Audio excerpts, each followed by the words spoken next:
Het is een hoogdag voor Kevin. Hij gaat op restaurant, met de toestemming van Tanja.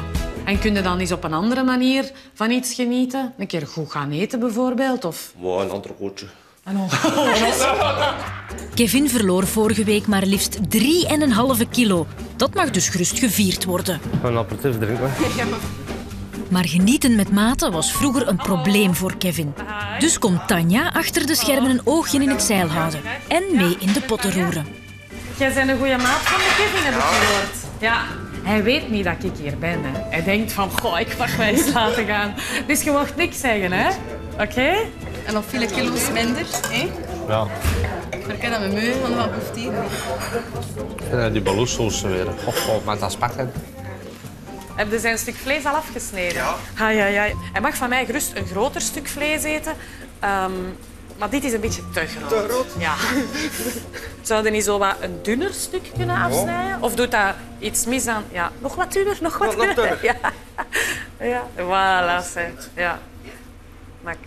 Maar, dat is al beter, zeg. Ja. Als we nu een keer wat extra kruiden in de saus doen en wat minder room. Dus we pakken de champignons, misschien wat basilicum, wat peterselie, zoiets.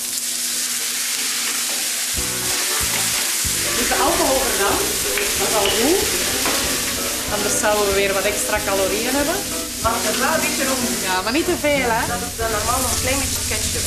Ja, absoluut. Daar moet je wat meer in doen als je wilt. Ah, dat is genoeg, dat is genoeg. We hebben er wat meer sla op gelegd dan normaal.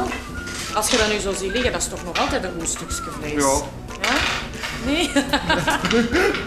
Zeg, je hebt niet alle room gebruikt en wel champignonnetjes. Ik vind dat dat er heel goed uitziet.